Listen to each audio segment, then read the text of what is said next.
Hi guys, Fantastic Mr. S here again, and you're watching Seriously Rockin' Reviews! Right now I'm on vacation in Phoenix again, as you can no doubt tell from the different background I got going on right here. But more to the point, Tom Petty's recent death was a very bitter pill for us to swallow. I mean, his music touched lives around the world. Although, prepare to hate me for saying this at such an inopportune time, but I kind of thought Tom Petty was overrated. Okay. Just listen, okay?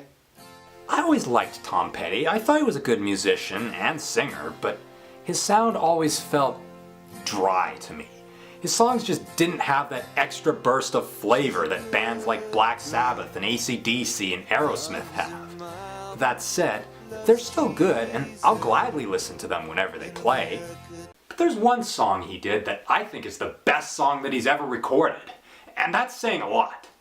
It's just not a Tom Petty track. In fact, it was recorded by a little-known band he was in that had fellow rock legends Bob Dylan, Jeff Lynne from ELO, the late Roy Orbison, and late Beatles guitarist George Harrison. Wow, a lot of late people, don't you think? Anyways, the song that they recorded that I'm going to talk about is called End of the Line. You can sit around and wait for the phone to ring,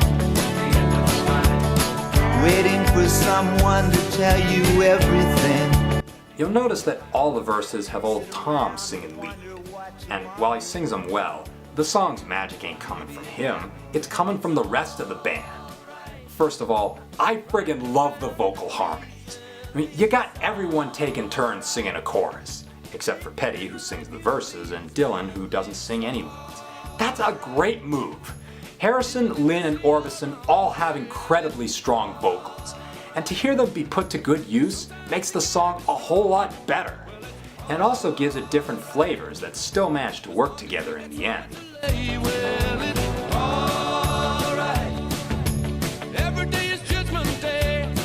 And second, there's the sound. You got that jangly guitar at the beginning, but then there's even more guitars layered on top of it.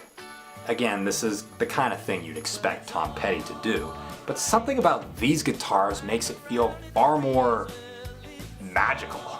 And I love that train-like rhythm the song was going for.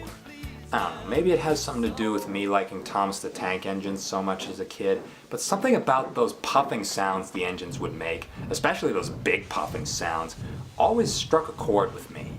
And when you apply that vibe to your songs, it makes it sound that much greater. Also, the drum track here is as bare bones as can be, but surprisingly, it sounds brilliant.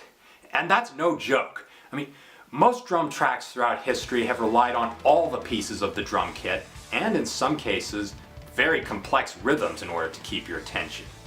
This one, on the other hand, doesn't.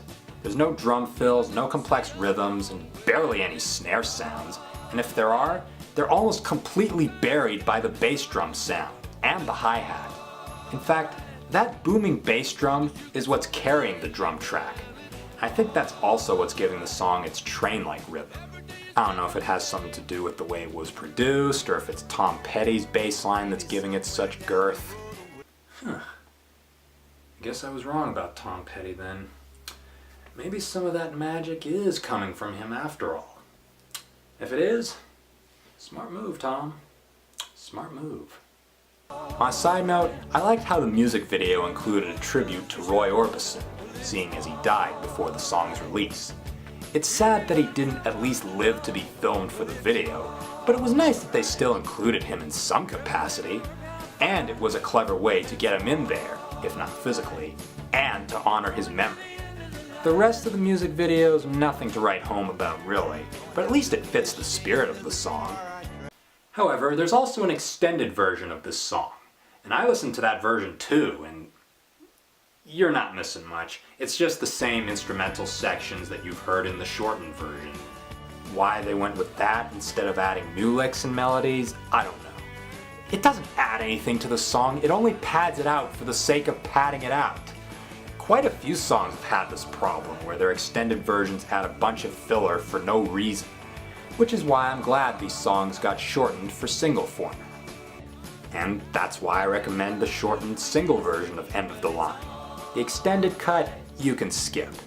Hell, saying I recommend it alone ain't doing the song justice. The vocals are great, the guitars are great, and everything else about it is just wonderful. It's not only the best song to ever have Tom Petty, but also one of the greatest songs ever made. I wouldn't normally do this for a Petty song, but since it was recorded by the Traveling Wilburys, and it was fantastic, epic win. Epic win! I'm the fantastic Mr. S, and you're watching Dangerously Rockin' Reviews!